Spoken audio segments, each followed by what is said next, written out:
Here's a quick explanation of how the RFID reader for Senitron works. So the Senitron RFID reader and antenna, they can be separate or they can come together. Usually this unit is the RFID reader itself. This is the antenna.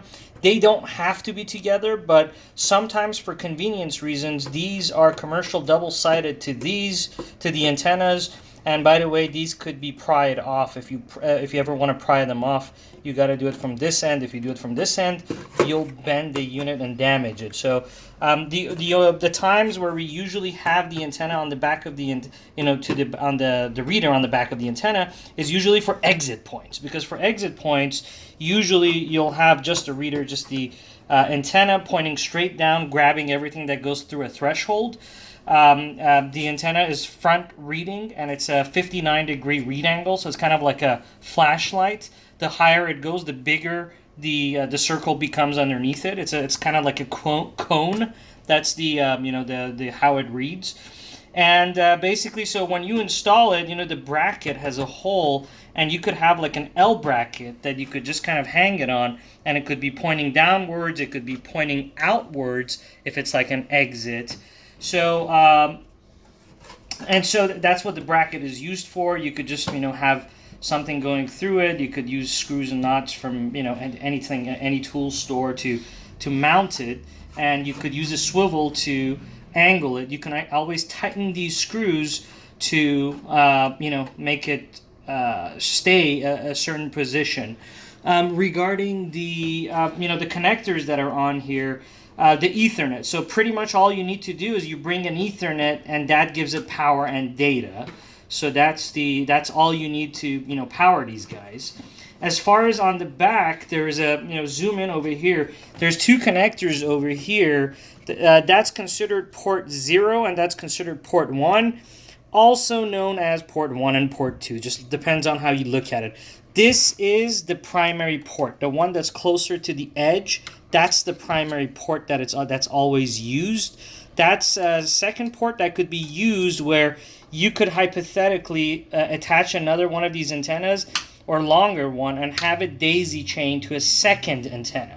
So by default, the reader can support two antennas at the same time.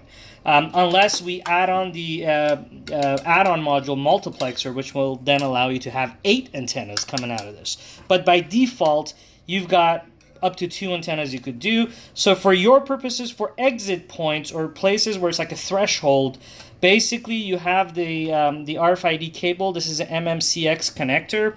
The way this connector hooks up to that port is you just put it on there and you just feel it snap in. You kind of jiggle it left and right, and you'll feel a tick. You'll feel a little very gentle tick.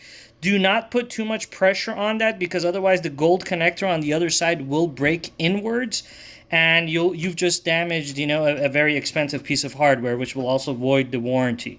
So be very careful with this cable when you're putting that in. If you ever do want to take this cable out for whatever reason, this cable, I'll be honest, is kind of fragile. It can get damaged very easily. So I'll give you the ways it can be damaged. If you take the cable from here and try to pull it out, it could separate from the black jacket and the gold connector, leaving the gold connector inside, and the cable's bad. If you bend this cable like 90 degrees, it will damage the cable. So it's a fragile cable. That's why we usually send extra cables for this purpose. But basically, once you put that in there, the other end of it, you just screw it into the antenna itself. So, and make sure this is like really, really tight. That's very important. Otherwise, you will get read issues.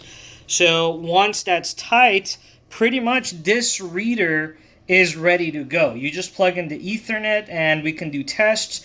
Another thing to keep in mind, we always want to have some sort of RFID tag on every antenna, because the system likes to know that there's always at least one tag that it can read. Otherwise, it will suspect there's something wrong with the reader.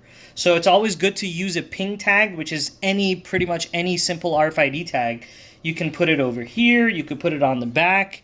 It's just a blank that you just stick it right there or here or here it will read it as long as it's somewhere on the body. You don't have to put it in the front because then people won't see it. It's kind of uglier when it's here. But if it's less of an eyesore if it's on the side or here or here. So always have a ping tag on the units. And again, be very mindful of this cable not to bend this. If you're installing it and you're trying to put the L bracket and you're trying to screw it in, don't do it while this thing is hooked up. Go ahead and disconnect this, open it, and leave that over there. Go ahead, finish screwing it in. Once it's all good and perfected, then you can go ahead and just gently screw that back in, so that you don't damage this cable. And again, if you want to pull out this cable and replace it, hold the black jacket, jiggle it left and right, and it will come out very gently. And again, if you want to put it in, you hear the tick, and that's it. And that's how that reader antenna basically works.